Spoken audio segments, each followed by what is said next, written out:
Ms. Sutton. Thank you, Madam Chair.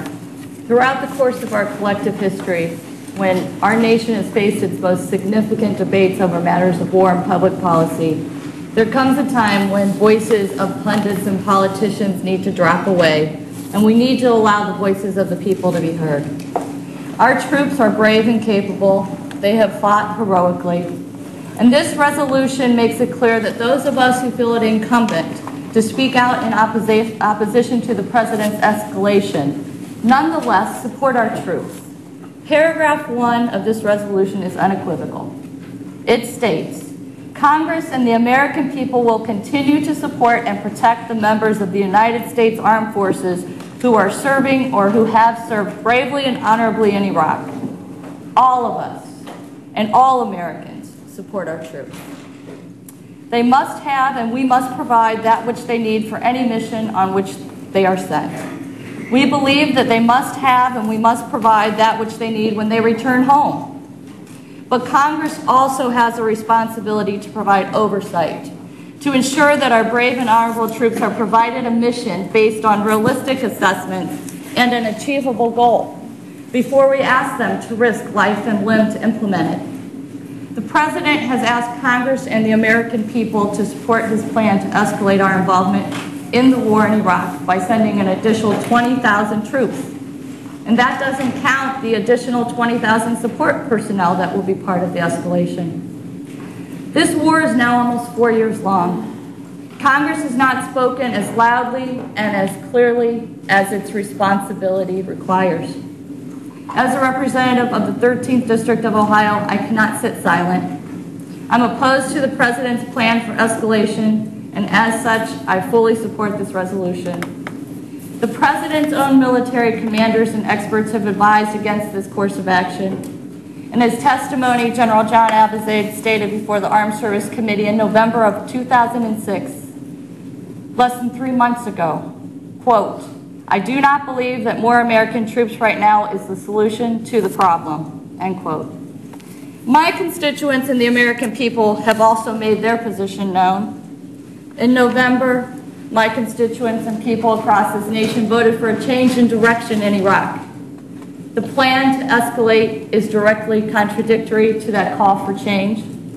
The escalation plan takes us further down the wrong path, getting us in deeper and deeper with a policy that asks our military to accomplish the non-military mission of creating a viable unified government in Iraq. But unity in Iraq has to be determined by the people who live there, and the evidence is overwhelming that what our troops are being asked to fix is a sectarian civil war. The independent bipartisan Iraq Study Commission, whose advice the President sought, after careful consideration concluded Iraq is in a civil war.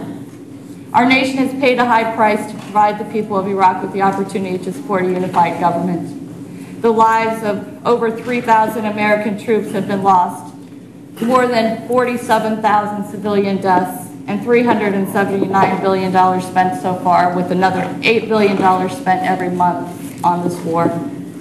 Those lives cannot be retrieved. Accountability and oversight require that we make our opposition to the President's plan known.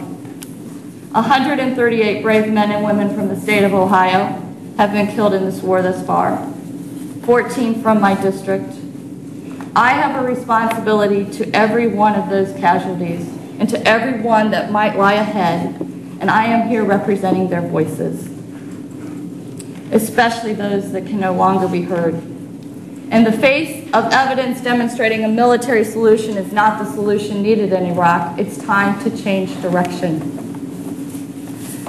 The President's plan represents more of the same. We must not send more military troops to address a situation that does not have a military solution. That is how we support the truth. It's not fair or just to do otherwise. In my district, there's a man by the name of Paul Schroeder, an early August of 2005, he lost his son, Lance Corporal Edward Augie Schroeder II, to the Iraq War. He and 13 other young lives from Northeast Ohio were lost that day.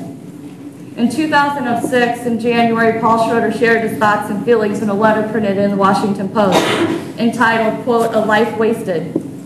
His letter included the following words: "Since August, we have witnessed growing opposition to the Iraq War, but it's often whispered, hands covering mouths, as if it's too dangerous to speak too loudly. Others discuss the never-ending cycle of death in places such as Haditha in academic and sometimes clinical fashion, as in, quote, the increasing lethality of improvised explosive devices," end quote. Wiping the clinical talk away, Paul Schroeder went on in his letter and shared the painful reality that he and his family had to face, a reality that cannot be understood when sanitized by technical or clinical terms. He said, "Listen to the kinds of things that most Americans don't have to experience.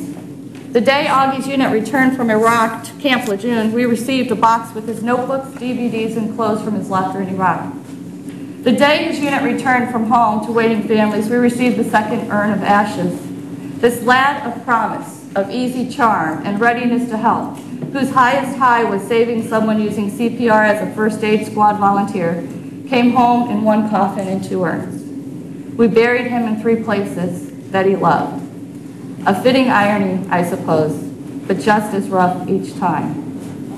The growing opposition to the war in Iraq must not be whispered, hands covering mouths, as if it's too dangerous to speak too loudly. Accountability and oversight require more. This resolution rings loud and clear. We support our troops, and we oppose the President's plan to escalate our troops in Iraq. Will the President hear our collective voice?